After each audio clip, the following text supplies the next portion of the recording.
Le calvinisme soutient l'expiation limitée, l'arminianisme l'expiation illimitée. C'est le point le plus controversé entre ces deux systèmes de pensée. D'après la doctrine de l'expiation illimitée, Jésus est mort seulement pour les élus. D'après la doctrine de l'expiation illimitée, Jésus est mort pour tous, mais sa mort n'est efficace que pour ceux qui l'acceptent par la foi. Le calvinisme soutient la grâce irrésistible, l'arminianisme la grâce résistible. D'après la doctrine de la grâce irrésistible, quand Dieu appelle une personne au salut, cette personne sera forcément sauvée. D'après la doctrine de la grâce résistible, Dieu appelle tous les hommes au salut, mais beaucoup lui résistent et refusent de répondre à cet appel. Le calvinisme défend la persévérance des saints, l'arminianisme préconise quant à lui le salut conditionnel.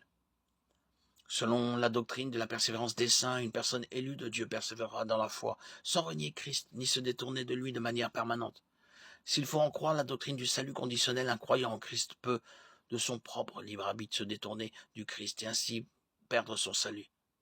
Beaucoup d'arminiens rejettent la doctrine du salut conditionnel et croient en l'assurance du salut. Or donc, qui a raison dans ce débat? Il est intéressant de noter qu'on trouve dans la diversité du corps de Christ toutes sortes de combinaisons entre calvinisme et arminianisme. Il y a le calvinisme en 5 points et l'arminianisme en 5 points, ainsi que le calvinisme en 3 points et l'arminianisme en 2 points. Beaucoup de croyants professent une synthèse de ces deux points de vue.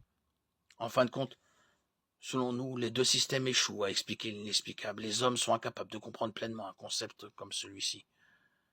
Oui, Dieu est entièrement souverain et sait toute chose. Oui, les hommes sont appelés à prendre la décision sincère de mettre leur foi en Christ pour être sauvés.